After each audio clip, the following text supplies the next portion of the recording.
Welcome back to the Rusty Dusty Shop.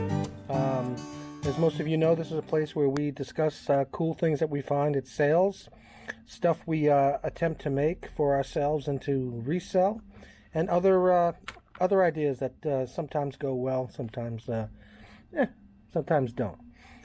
Anyway, I wanted to make this video about making signs and how to use some of the common things you might come across at a sale that you might otherwise overlook. So here I've got two examples of round, I guess we can call them trivets. One's made out of seashells, which is fairly nice. It's about 9 or 10 inches in circumference, actually diameter, excuse me. And the other one's almost like a basket weave Indian type of a flower burst trivet, which is really nice too. So these work very well, obviously, for the letter O. So if you're going to make a sign, it's kind of a cool touch to have the O be something very unique. So anyway, in terms of the wood for working on this particular sign, I'm going to use this piece here in the background, and you'll see it's actually carved all the way around. It's fairly ornate, but nothing too fancy, I don't think. But it's good size and can accommodate these size, the letters that we're going to need, and also the size of the quote unquote O. So anyway, I'll give you the history behind where I got this particular piece of wood from in a sec. Let me just go find a proper size stencil so we can get going.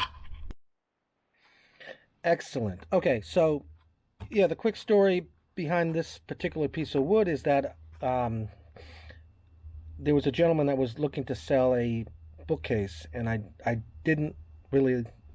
wasn't in need of a bookcase, and I didn't like the bookcase, nor could I do anything with the bookcase. However, I did really like the shelves, and there were 3 or 4 of these shelves in the bookcase. So I gave him what he was asking, $15 for 4 or 5 of these shelves, and he was able to dispose of the case on its own. Anyway, I think they're cool, really useful for signs, and essentially will last forever if they're hung up. So I did pull a stencil. So let me give you an example. I'm probably going to make a sign out of both of these, and I don't really even mind that this particular O wouldn't fit. I'm probably going to use one of them for this one, but for this particular video, I'm going to use this particular one. And the letters, there's L-O-V and E. Good size sign. I'll pull back, and we'll choose a color for the lettering. And I have a few ideas also, since this is kind of Southwesty, maybe Native American-y in theme. Maybe we'll use a turquoise color somewhere in here to really set it off. So let me think about that, and we'll move forward. So I had mentioned using a turquoise kind of highlight paint to kind of bring out sort of the Southwest kind of feel a little bit on this. So I think what I'm going to do is I'm going to start throwing a little paint, and I'm going to actually throw it at the letters a bit and the sign around it carefully, just to kind of speckle it, just so it's not your normal everyday sign. So I'll give you an idea of how I do that.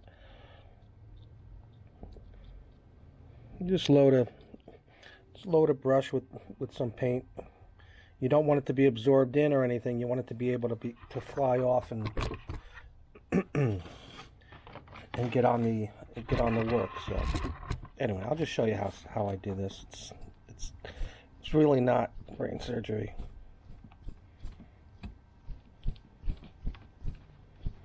And then I'll come back and I'll do it from the other direction as well, just to give it a little highlight. And we'll stop back and I'll show you how it comes out. This is what we're looking at after about 2 minutes of fooling around with throwing paint. Nothing earth-shattering, but now we've got something a little bit more unique to work with and to pair with this piece here, which I will epoxy on once this is dry. Okay, so this is where we're at now. We've got the splatter. As you can probably see here in the corners, I put triangular corners just to kind of contain the piece within itself. But you can see,